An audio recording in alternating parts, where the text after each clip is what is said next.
చెప్తారు. అయితే పార్ట్ 1కి నేషనల్ అవార్డు కొట్టేసింది ఆల్రెడీ. 100%. సో ఇప్పుడు దీంతో ఏ అవార్డు కొడతాడు? నేను చెప్పను బ్రో, ఒక ఫ్యాన్గా నేను చెప్పను. అది సినిమా రిలీజ్ అయ్యాక ప్రమోషన్స్ చాలా చాలా చాలా ఉంటాయి కథలు, ఇంకా చూసుకోవడం, ఇంకా వదిలేస్తున్నా. అయితే గంగోత్రి కెరీర్ స్టార్టింగ్ నుంచి ఇప్పటి వరకు ఇంత గ్రోత్ నేషనల్ అవార్డు వరకు. అయితే ఈ గ్రోత్ అంతా చూస్తే ఆయన గురించి, ఆయన హార్డ్ వర్క్ గురించి ఏం చెప్తారు? ఆయన హార్డ్ వర్క్ గురించి నేను ఒక్క మాటలో అయితే నేను చెప్పలేను బ్రో. చాలా చాలా కష్టపడ్డాడు ఆయన. ఆయన ఓన్గా కష్టపడ్డారు బ్రో. ఒక సపోర్ట్ వల్ల అయితే రాలేదు. ఆయన ఓన్గా కష్టపడ్డారు. ఇప్పుడు చాలామంది అంటున్నారు మెగా ఫ్యామిలీ సపోర్ట్ చేశారు అది ఇది అని చెప్పి. యాక్చువల్లీ చిరంజీవి గారు అల్లు అర్జున్ గారు సపోర్ట్ చేశారు, రామ్ చరణ్ గారు సపోర్ట్ చేశారు, సాయి ధరమ్ తేజ్ గారు సపోర్ట్ చేశారు, వరుణ్ తేజ్ గారు సపోర్ట్ చేశారు, మెగా ఫ్యామిలీ అందరికీ సపోర్ట్ చేశారండి. అందరూ యాక్టర్లే. కానీ అల్లు అర్జునే ఎందుకు అయిపోయాడు? హార్డ్ వర్క్ అండి.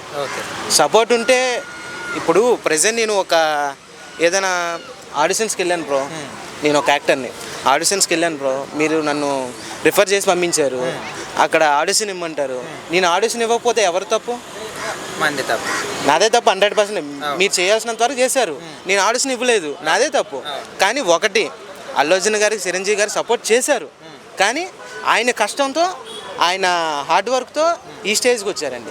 సో మొత్తానికి అల్లు అర్జున్ గురించి ఒక్క మాటలో చెప్పాలంటే ఏం చెప్తారు? ఒక్క మాటలో చెప్పాలంటే ఒకటే చెప్తున్నా అండి, అందరికీ ఒకటే చెప్తున్నా. సినిమా ఆపేస్తా, ఆంధ్రాలో ఆడినవను, తెలంగాణలో ఆపేస్తా అనే వాళ్ళకి ఒకటే చెప్తున్నా అండి, ఏం చేయలేరండి మీరు. పుష్పాని అయితే ఏం చేయలేరు, ఆపేదే కూడా లేదు. యాక్చువల్గా నేను జనవరి పొంగల్కి వెళ్తానండి ఇంటికి. ఓకే, నాది ఆంధ్ర, విజయనగరం. పొంగల్కి వెళ్తాను. ఈసారి డిసెంబర్ 2కి నేను అక్కడ ఉంటా అండి. ఎందుకంటే ఈ 3 days చాలా చాలా హైప్లో ఉన్నాం మేము.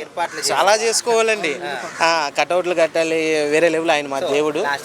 లాస్ట్గా ఒకటే చెప్తున్నా, పుష్ప అంటే వైల్డ్ ఫైర్.